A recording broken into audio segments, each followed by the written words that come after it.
Lihat Rasulullah kalau jadi presiden, Rasulullah kalau jadi pemimpin, Rasulullah. Kalau kita misalkan yang rakyat, bagaimana rakyat satu mengikuti ittiba kepada Rasulullah, mengikuti sebab kepada Rasulullah, mengikuti Rasulullah, kembali kepada Rasulullah, ittiba kepada Nabi, sukses saya.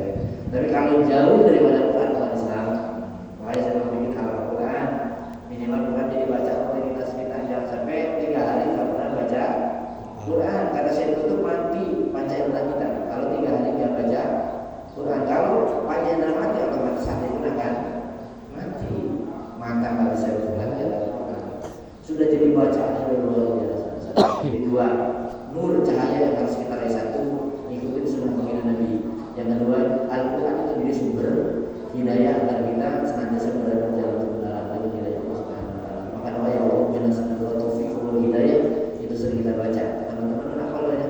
Allahumma inna nas'aluka taufiq wal hidayah wa nas'aluka al-husna fid dunya. Nah, jadi pada pagi hari ini kaitan dengan doa kesimpulan yang saya sampaikan dan untuk pribadi saya dan kalau kita bersama khusus paling tidak kita, ayo dengan peringatan atau adanya data mengingatkan akan senjata kepada baginda Nabi SAW dan salah satu kunci kesuksesan baginda Nabi karena kita sudah dari baginda Nabi dari bersamanya warisannya jangan dilepas.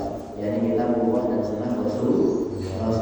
Orang itu kuat-kuat, insya Allah tidak akan tersesat untuk selama lamanya. Kita paham, maka di saya di pesantren di majelis kita itu pelajaran Quran tampilkan itu banyak kata-kata Nabi. Biar kita lebih paham tentang dakwah yang dilakukan. Minimal kalau kita membaca aturan kita terjemahannya itu lebih terasa, kayak saja itu terasa. Waduh itu galau di bagian Nabi, tapi kata Allah waduh saat Nabi suruh itu galau. Galaunya kenapa? Soal dalam ekonomi wahyu nggak turun-turun karena wahyu itu berangsur langsung jadi koma turun-turun gitu. Jadi galau masuk dolar di situ sangat taksir ada orang-orang yang sangat mengajar berbahaya. Dia nggak Rasulullah itu orang tersesat karena begitu Quran dapat Quran baru jadi orang yang padahal dolar dalam Rasulullah itu bukan tersesat jalan kayak kita. Rasulullah tetap sesatnya satu masih kecil pernah hilang memang dicari nama sahabat atau ada di sebuah pohon kenapa menggeser menyelamatkan. Sama Rasulullah juga sering terbangkan dulu orang gitu masa kecilnya yang namanya bocah, tapi begitu sampai di tempat itu ditidurkan sama Allah. Bahkan kita di mana dicari, nah dolar tersesat itu maksudnya. Itu dipasang paling banyak tentang cinta Rasul ketika kecil, bukan dolar tersesat kayak kita nggak tahu jalan ke akhirat. Ini malah tafsir dan macam.